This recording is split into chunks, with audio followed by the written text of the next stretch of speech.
So you're sitting at level 799 inside of Diablo Immortal, and you're wondering, how do you break out from that? How do you move on to the next step? Well, the answer is Fang. You need to defeat Fang, and you're gonna need a party. This is in Helliquary, and you need to do it on Hell 8. This is not an easy feat, specifically when you're sitting here at level 799. As you can see right here, I'm having a bit of a struggle with it. I'm not doing very well, and as you're soon going to see, I do die in the process. Inside of this video, I'm going to tell you exactly what you need to look out for once you reach Paragon level 800. You're going to be going into the Inferno difficulty, which is very different from the Hell difficulty. Now, I'm going to sit here for a while, so we'll just kind of fast forward through everything because, well, the battle's going to end, and then, of course, the rewards are here to be had. At this point in time, you'll see it'll say that you've met the requirements and may advance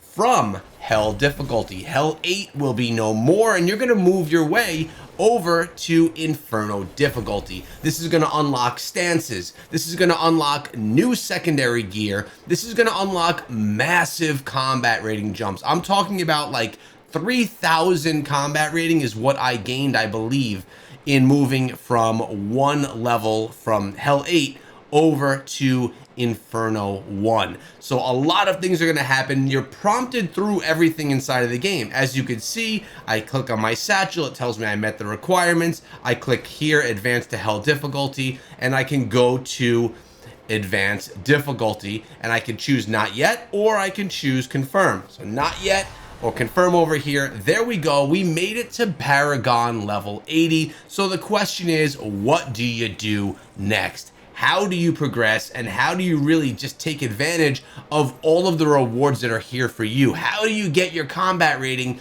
from going to from like 14,000, maybe 15,000 up to 18, 19, 20,000? Also notice stances are unlocked. Now I can equip a second primary and a second secondary weapon. What does this mean? It means I'm going to be able to get more combat rating, more damage, an offensive and a defensive buff, as well as a second, or I should say a seventh and an eighth legendary gem, all which are going to give me more abilities, more power, and of course, well, more gem resonance. All right, so now we're in the game right now where we stand. This is Diablo Immortal as it sits right now, and this is where I am the following day. That was all recorded last night. Now we're here looking at where I am from tonight, 24 hours later. I'm sitting at 808 on the Paragon. I've equipped 2 secondary pieces of gear, each that have a legendary gem. My combat rating as it sits right now is up to 18,501. I don't have an exact number, but I want to say I was around 14,500, which means I would have gained 4,000 combat rating. Now, there's a few things that you will make mistakes on if you don't follow the rest of this video. They are mistakes that I made myself.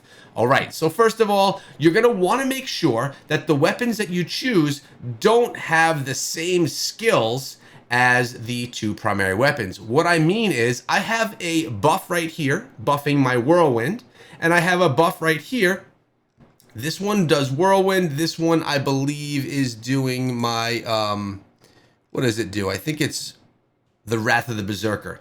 If I choose another Wrath of the Berserker weapon here and another whirlwind weapon here, or vice versa, it will mess up. It will not allow me to use these anymore. So you need to choose a skill or buff a skill that's completely different, which can be difficult because you still only have 4 skill slots. So right here I have Whirlwind. Right here I have Wrath of the Berserker. So down below I chose some skill buffs that are different. In this instance, I chose something that's going to deal with Frenzy. This is making my primary attack stronger, and I second that up. I went and doubled down, and I also got another buff here for Frenzy. So now my primary attack has gotten a massive buff on top of it just because of these 2 pieces of legendary gear. But wait, that's not all, because in addition to that, we did put in 2 more legendary gems. I put in my Fervent Fang, and this is only up to rank 3, and I put in the new Mother's Lament gem,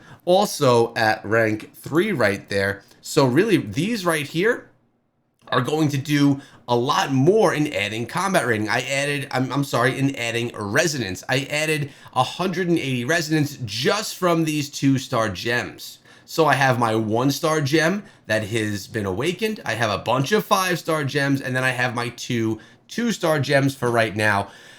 But that is not all. We also have to remember that all of your gear and your gear slots can be upgraded. These are all going to come at level 1.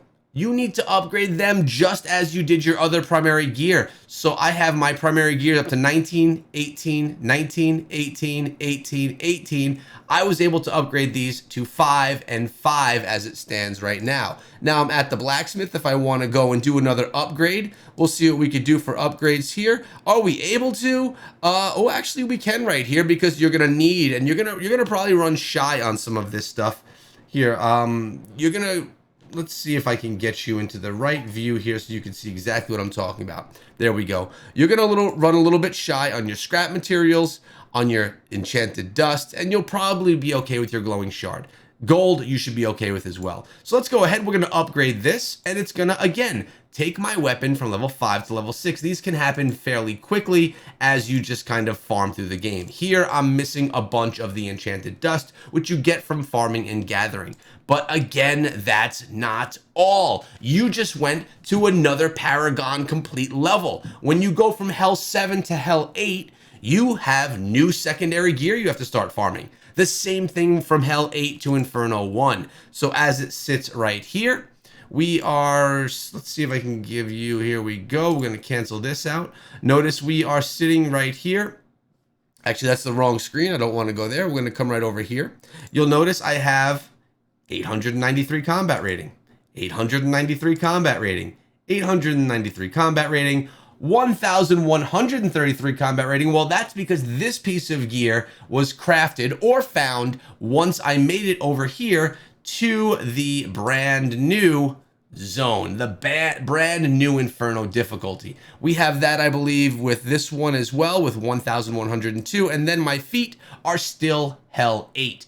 I made a mistake that you don't want to make. Remember these wisps we have right over here? We have a bunch of different ones. These ones are for Hell 5, Hell 7, and Hell 8. Well, when I got to this new Hell difficulty, or I should say Inferno difficulty, for some silly reason, I crafted a bunch of new secondary gear. But I did it with my Hell 8 wisps. That was a massive mistake. What you need to do is you need to come over here to the smithing materials vendor.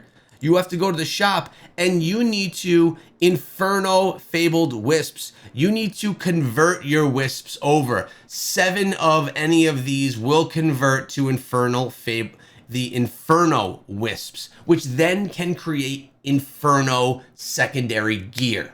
I did have enough to be able to do this with 1 or 2 pieces of gear. And then, of course, when you're farming dungeons, you'll get more of it again. But I must have wasted 6 or 7 gear pieces worth of wisps that I could have come over here and converted to move on up to the next difficulty level. I would have been in much better position, and I would have had all of my secondary gear at Inferno 1 level. Instead, we're sitting here with only 2 of our pieces of gear there, and the rest of them, well, the rest of them are not there yet, but they will, and I'm not so concerned about it. You can get 1 per day just from going ahead and doing your farming of dungeons. Plus, you could have drops in dungeons as well. I'll be there in probably a week or 2, so I'm not concerned, but it was a mistake, and it's one that you should avoid making. As you can see right here, we have one that I just dropped this one, added this one in. That is 870 to 1100.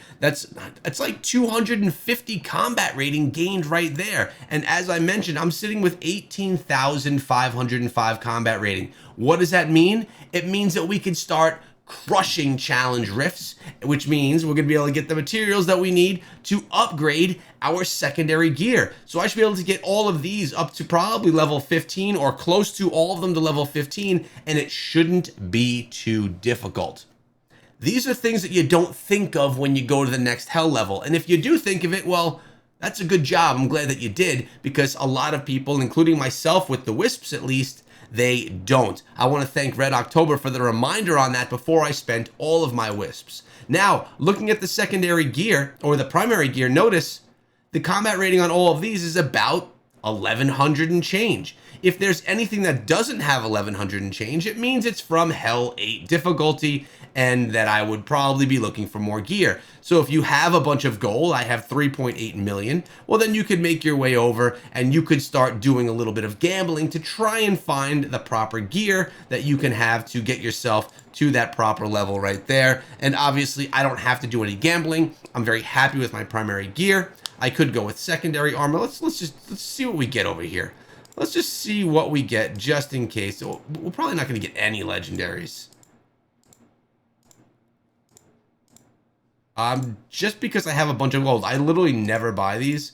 These are just going to be essentially wasted gold. Yeah, we just wasted a whole bunch of gold right there and got absolutely nothing. Yeah, I don't know that I've ever gotten a legendary out of those, but again, I don't typically do that whatsoever. So when you get to this level, you're going to also open up the brand new Paragon trees. And the Paragon trees, well, they are quite nice. So let's take a look at what we have over here. You opened up actually the first of the Paragon trees, which is the Apothecary, and I like this. It starts off with damage right off the bat. I'm all about damage. Then it goes into your armor. Not bad. Then I can go over into life. And with all the other Paragon trees, I've pretty much maxed out everything that I want to grab from them. I'm going to start considering completing Paragon trees at this point in time. But this one here is going to have to do a lot with life regeneration. So the bonuses of regeneration and battlefield efficiency are now increased by 7.5 to 10% once you get to that max level. Increases the healing you receive. So if you're into healing, and if that's what you like, this is a talent tree, or this is a tree that you're going to be using because, well, Paragon trees are going to give you those buffs. For me, I still am primarily running Treasure Hunter when I'm doing my normal open world, and Gladiator when I go into battles. All right, so it's not changing what Paragon trees I've been using just yet, but it has changed where I put my points so that I can upgrade myself. Now, also one other thing that we need to talk about right here is the server Paragon level. My server Paragon level right now is at 810. I am at level 808, only 2 levels behind, so I'm getting a very small bonus. When you're at 799, you're basically not getting any bonus, and you're just kind of sitting stagnant. Your bar is just there, and you're not gaining any more experience. So I don't know why you would want to hold back. Something I have noticed, though, is that a lot of friends of mine that haven't gotten across Paragon 800 yet, they can't join me in a lot of things. They can't join me in the dungeons, and they can't join me in some of the Heliquary battles because they just can't keep up, because their Paragon levels are not high enough yet. Something I did notice, though, is when I'm in these battles and I'm just farming the open world, as long as I'm over 800 Paragon, Inferno difficulty, it's not bad. It's not killing me. It's not doing anything really bad. And as you can see right here, we have Inferno, which goes from 800 to 999. Then 900 to 1,099, and then 1,000 to 1,000. Wait a second, Inferno 2. Oh, okay, it goes from 1,000 to 1,099. So it seems that 1,099 right now is exactly where we need to be. And taking a closer look, it looks like we have combat rating 15.8, 20,900 combat rating for Inferno 2, and 23,000 combat rating for Inferno 3. The progression is real, and it's actually kind of fun to grind. I'm enjoying it, and just keep your progression going. I don't believe there's any real reason to stay behind. But I wanted to put this guide together because there were things that really confused me when I was going across. I didn't really know what was what, where to go, what to do. And then it was kind of pretty obvious to me once we finally got there. So now you can know ahead of time before you get to that level in your game, and well, but know what to do when the time comes. With that being said, events are still in the game, and you should, in my opinion, still be playing the Conqueror, which I have not gotten to yet today. I'm going to be putting a video out on this new Powerless PvP mode. The PvP mode that does not require you to have a certain amount of power to participate. Everyone is on an even playing field. It's essentially the same battles as the Accursed Towers, but it's without power. And it's just PvP for fun. I think it's pretty good, but it has its issues. We will talk about that in an upcoming video. I hope this guide helped you understand what it looks like going from Paragon 799 to 800 and finally breaching the Inferno difficulty. If it did, consider subscribing to the channel for daily Diablo Immortal videos.